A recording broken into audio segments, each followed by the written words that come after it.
यादें सजीव कर देती है। सुबह उठने के बाद इसी जंगले के हत्थे पर हाथ रखकर बाबा बैठा करते और टकटकी लगाए धुनी को देखा करते। खंबे से टेका लगाकर बैठे या दीवार के सहारे खड़े बाबा, ये भी शिरडी वासियों के लिए परिचित दृश्य थे। मगर आज तमाम भक्त जनों के हृदय में समा गई है वो साईं बाबा की शिला पर विराजित मूर्ति। शिरडी में आने वाला हर श्रद्धालु साईं बाबा के स्पर्श से पावन हुए इस शिला पर अपना माथा टेक कर धन्य हो जाता है।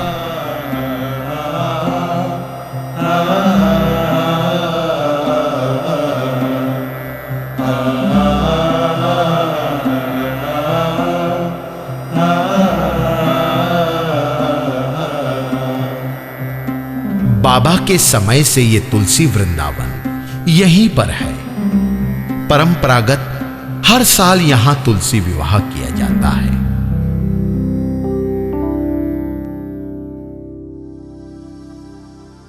प्रतीक स्वरूप रखी गई ये सारी चीजें, यानी पानी का मटका,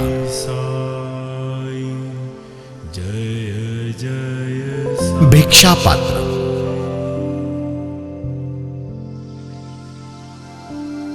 बाबा के बैठने की शिला, बस इतनी ही थी बाबा की जायदाद। और थी ये चक्की।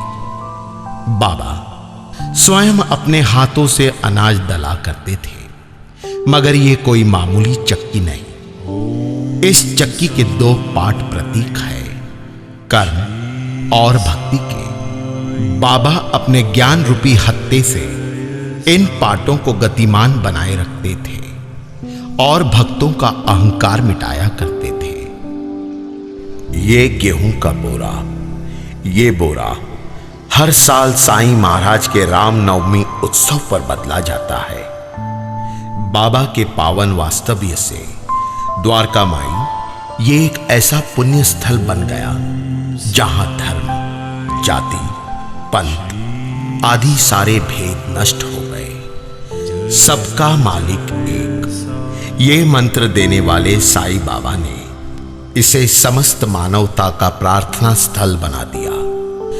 सारे इंसान एक है। इस वास्तव का अज्ञान ही शायद मानव जाति के दुखों का सबसे बड़ा कारण है।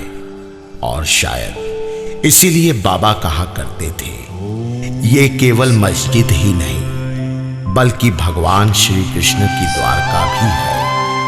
यहां आने के बाद सारे दुखों का नाश होना ही चाहिए। जैसे जैसे बाबा की अगाध लीलाओं का प्रचार प्रसार बढ़ने लगा, उनके भक्तों की तादाद भी दिन ब दिन बढ़ने लगी और बढ़ती ही गई। भक्तों को अपनी श्रद्धा व्यक्त करने का माध्यम चाहिए। सो उन्हें मिला उत्सवों में। उन्हीं के साथ रीति रिवाज बनने लगे, परंपराएं शुरू।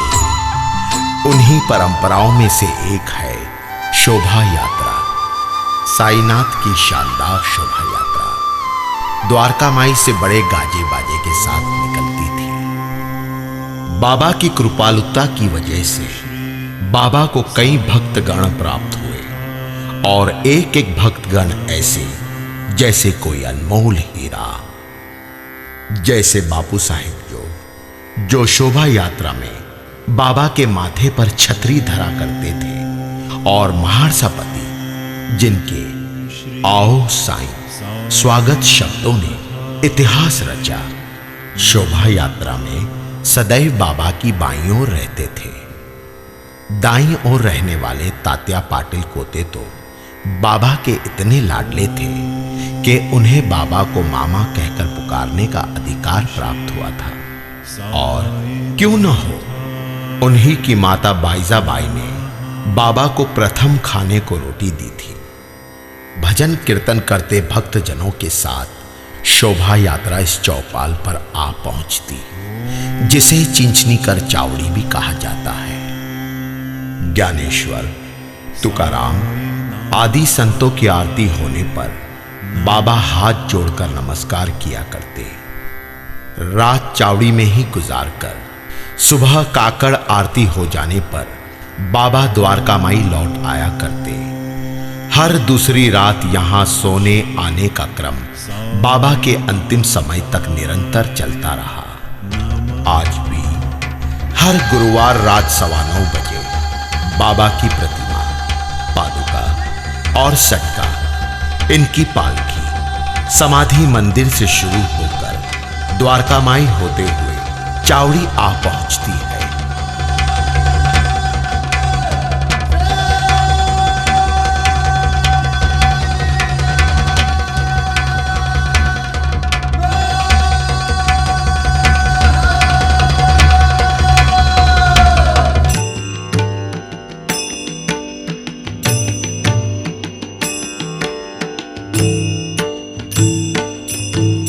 साईनाथ गुरु माझे आई मजला ठाव द्यावा पायी। साईनाथ गुरु माझे आई मजला ठाव द्यावा पायी। दत्तराज गुरु माझे आई मजला ठाव द्यावा पायी। मजला ठाव द्यावा पायी। मजला ठाव द्यावा पायी। मजला ठाव द्यावा पायी। मजला ठाव साई पायी। साईनाथ गुरु माझे आई मजला ठाव द्यावा पायी। दत्तराज गुरु माझे आई मजला ठाव द्यावा। बाबा की आरती होने के बाद पालकी समाधि मंदिर की ओर लौटती है। मार्गे हळू हळू चाला, मुखाने साईनाथ बोला। पायी हळू हळू चाला, मुखाने साईनाथ बोला। मुखाने साईनाथ बोला। मुखाने साईनाथ बोला। मार्गे हळू हळू चाला, मुखाने साईनाथ बोला। कपाळी केशरी गंध, बाबा तुझा मला छंद। कपाळी केशरी गंध, सद्गुरु तुझा मला छंद।